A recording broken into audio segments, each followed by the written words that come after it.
Bible మీద ఒట్టేసి నేను చెప్పగలను, నాకు రాజకీయ కాంక్ష కానీ డబ్బు కాంక్ష కానీ ఏ ఇతర ఆశ లేకుండా ఆశించకుండా ఏ ఒక్క రోజైనా మిమ్మల్ని ఒక పదవి కానీ ఒక పోస్ట్ కానీ నేను అడగకుండా మీకోసం చేశాను, ఇది నిజం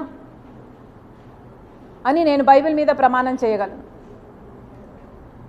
మీరు అదే బైబిల్ మీద ప్రమాణం చేసి నేను మిమ్మల్ని ఈ పోస్ట్ అడిగానని కానీ ఈ పదవి అని అడిగానని కానీ మీరు ప్రమాణం చేయగలరా? నాకు రాజకీయ కాంక్ష ఉంది అని కానీ డబ్బు కాంక్ష ఉంది అని కానీ మీరు రుజువు చేయగలరా? అసలు మనిషి మంచితనాన్ని గుర్తించడం రాజశేఖర్ రెడ్డి గారి దగ్గర నుంచి మీకు ఎందుకు రాలేదు? ఏదైనా ఒక లావాదేవీ కోసం, ఏదైనా ఒక లాభం కోసం ఆలోచన చేసే మనిషి కాదు రాజశేఖర్ రెడ్డి గారు. ఆయన బిడ్డను నేను. ఆయన హృదయానికి దగ్గరగా ఆయన మాటలు వింటూ ఆయన హృదయంలో హృదయంగా పెరిగిందని నేను.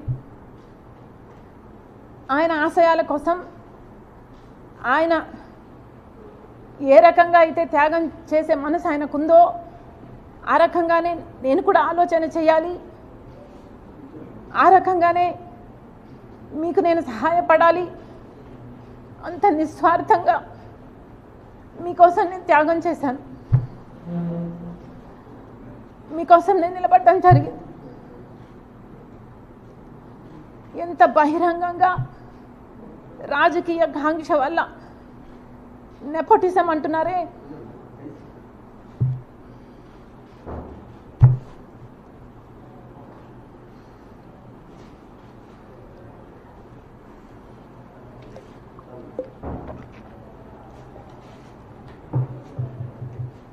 నెపోటిజం అంటున్నారు జగన్మోహన్ రెడ్డి గారు.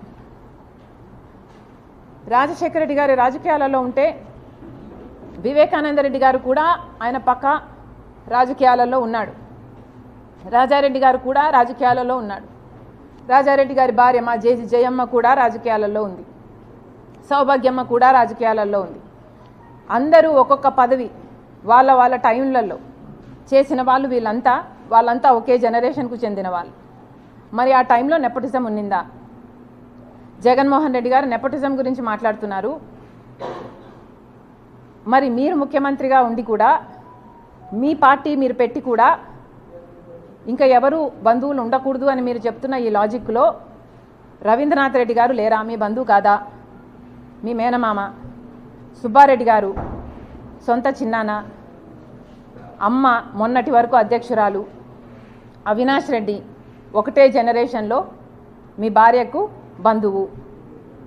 నా తమ్ముడు అని నెత్తిన పెట్టుకొని తిరుగుతున్నవాడు.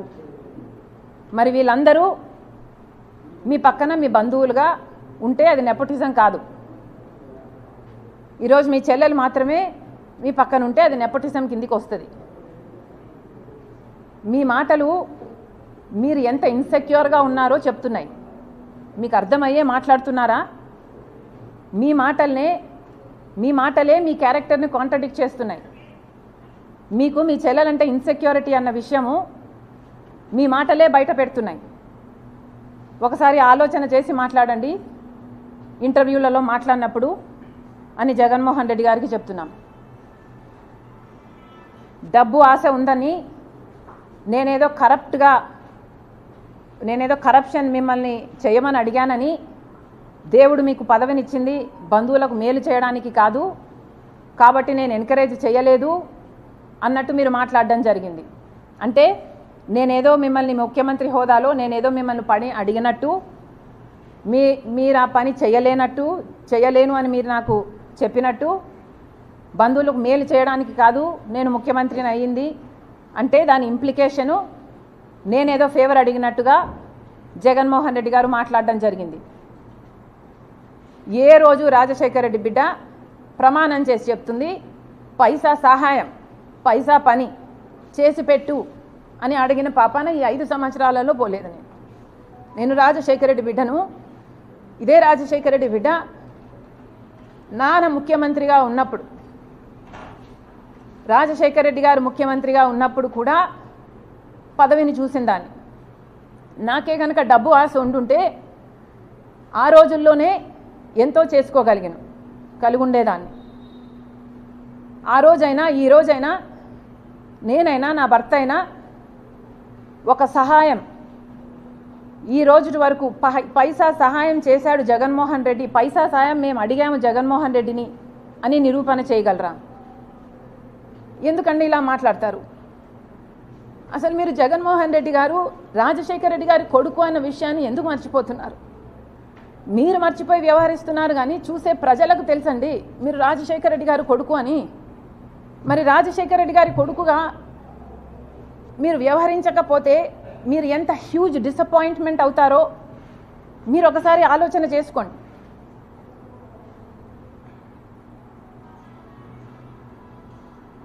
చాలా చెప్పారు, రిలేషన్షిప్స్లోకి రాజకీయాలు వస్తే రిలేషన్షిప్స్ చెడిపోతాయి.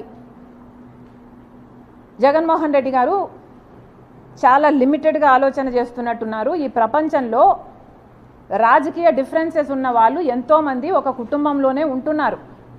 ఒక కుటుంబంలోనే ఒక మనిషి ఒక పార్టీలో, ఇంకో మనిషి ఇంకొక పార్టీలో, అదే కుటుంబంలోనే కొనసాగుతున్నారు.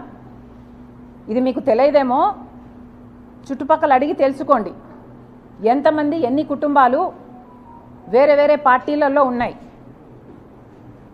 అలా అని ఎన్నో కుటుంబాలలో డిఫరెంట్ ప్రొఫెషన్స్లో ఉన్న వాళ్ళు కూడా ఉంటారు. ఒక కుటుంబంలో ఒకడు పోలీస్ అయి ఉండొచ్చు, ఒక దొంగను అరెస్ట్ చేస్తాడు. అదే కుటుంబంలో ఒక లాయర్ ఉండొచ్చు, ఆ దొంగను రక్షించడానికి ప్రయత్నం చేస్తుంటాడు. ఎవడి ప్రొఫెషన్ వాడు చేస్తాడు.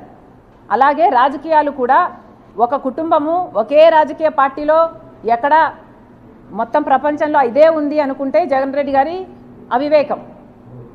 ఇలా కూడా ఉన్నాయి. కుటుంబంలో వేరే వేరే రాజకీయ పార్టీలో కూడా కొనసాగే వాళ్ళు ఉన్నారు. ఎందుకంటే రాజకీయ పార్టీలు అన్నది ఒక ఐడియాలజీ బేస్డ్ ఆర్గనైజేషన్స్ కాబట్టి ఎవరికి ఏ ఐడియాలజీ నచ్చుతుందో ఆ పొలిటికల్ పార్టీలో చేరే లిబర్టీ ఆ మనిషికి ఉంటుంది. ఎందుకంటే అది బేసిక్లీ ఆ మనిషి రైట్ కాబట్టి. అలాగని ఒకరిని దూషించుకోవడము, ఒకరిని సోషల్ మీడియాలో అంతగా దూషించుకోవడం ఎక్కడా చేయరు. ఒక్క జగన్మోహన్ రెడ్డి గారి విషయంలో మాత్రమే రాజకీయంగా మేము వ్యతిరేకిస్తే సోషల్ మీడియాలో ఆయన ఒక రాక్షస సైన్యాన్నే పెట్టి వేల మందిని ఎంప్లాయ్ చేసుకొని రాజశేఖర రెడ్డి బిడ్డ అనే ఇంగితం లేకుండా, మీకోసం పాదయాత్ర చేశానని లేకుండా, పాదయాత్ర చేసినప్పుడు నేను షర్మిలారెడ్డినే, కానీ ఇప్పుడు మీతో విభేదించాను కాబట్టి నన్ను, నా క్యారెక్టర్ని, నా పుట్టుకను, నా పేరును ఇలా ఎన్ని విధాలు వీలైతే అన్ని విధాలు నాశనం చేయడానికి చూసింది ఒక్క జగన్మోహన్ రెడ్డి గారు మాత్రమే. అందుకు మీరు చరిత్రలో నిలిచిపోతారు. జగన్మోహన్ రెడ్డి గారు, జగనన్న గారు గుర్తుపెట్టుకోవాలి. ఒక చెల్లెలుగా చెప్తున్నాను, మీరు దీనికి చరిత్రలో నిలిచిపోతారు. ఒక చెల్లెలను మీకోసం అంత త్యాగం చేసిన ఆ చెల్లెల్ని గౌరవించకపోగా మీ మూకల చేత, మీ కుక్క బిస్కెట్లకు ఆశపడే ₹10 ఇస్తే రూపాయి యాక్టింగ్ చేసే పేడ్ ఆర్టిస్టుల చేత మీరు ఎంత దూషించారు, బెదిరించారు, ఎంతగా క్యారెక్టర్ అసాసినేషన్ చేశారు అన్నది మీ పేరు చరిత్రలో నిలిచిపోతారు. ఇంకా అన్నారు రిలేషన్షిప్స్లోకి రాజకీయాలు వచ్చినప్పుడు సంబంధాలు చెడిపోతాయి. అందులో కూడా చంద్రబాబు లాంటి వాళ్ళు జోక్యం చేసుకొని ఆశ చూపి ఇలాంటివి చేస్తే ఇంకా చెడిపోతాయని అన్నారు. జగన్మోహన్ రెడ్డి గారికి మళ్ళీ చెప్తున్నాం, మీకు చంద్రబాబు గారి పిచ్చి పట్టింది. జగన్మోహన్ రెడ్డి గారికి చంద్రబాబు పిచ్చి పట్టింది. ఈ పిచ్చి obsession is causing him to hallucinate, అంటే భ్రమ, imaginations. This obsession is making him delusional. Jaganmohan Reddy గారి మెంటల్ స్టేట్ గురించి నాకు జెన్యూన్గానే కన్సర్న్ ఉంది. ఎందుకంటే మాట్లాడితే చాలు నేను చంద్రబాబు గారి చేతిలో రిమోట్ కంట్రోల్, ఆయన చెప్తేనే చేస్తున్నాను అని మాట్లాడుతున్నాడు. నేనే కాదు, సునీత కూడా చంద్రబాబు మాటే వింటుందంట.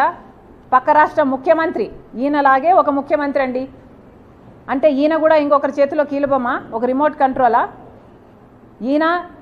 ఈయనకిచ్చే రెస్పెక్ట్ ఈయనకి ఇవ్వాలి. పక్క రాష్ట్ర ముఖ్యమంత్రి గురించి మాత్రం ఇంకొకరి చేతిలో కీలుబొమ్మ అని మాట్లాడుతున్నారు. అర్థం ఉందా అండి? అది కూడా రేవంత్ రెడ్డి అంట చంద్రబాబు గారి చేతిలో కీలుబొమ్మ అంట. చంద్రబాబు ఇక్కడ జైలుకు కూడా వెళ్ళాడు. ఈయనకే అంత పవర్ ఉంటే మరి ఈయన జైలుకి ఎందుకు వెళ్తాడండి? అలాంటి ఆయన చేతిలో ఆయన కీలుబొమ్మ అంట.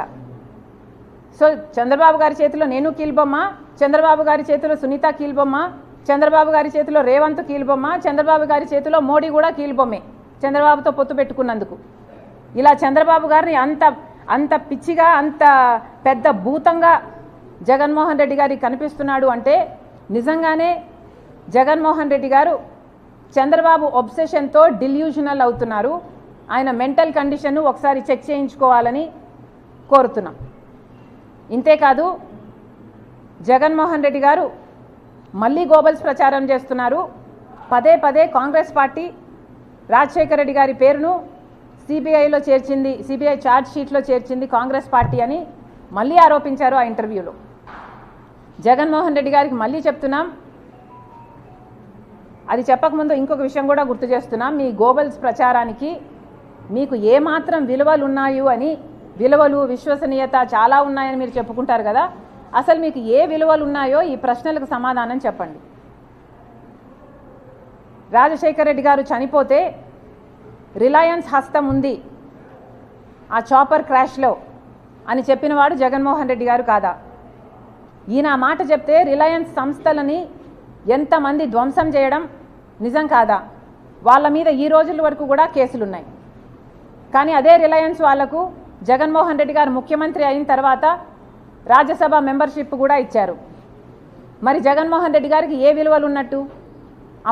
అప్పుడు అది సూట్ అయింది కాబట్టి అట్లా మాట్లాడతారు, ఇప్పుడు ఇది సూట్ అయింది కాబట్టి ఇట్లా చేస్తారా? మీరేనా విలువల గురించి మాట్లాడేది? ఏ విలువలు ఉన్నాయండి మీకు? రిలయన్స్ వాళ్ళు కారణమని చెప్పిన మీరు మళ్ళీ రిలయన్స్ వాళ్ళుకి పదవులు ఇస్తారు, మీకు విలువలు ఉన్నాయనుకోవాలా?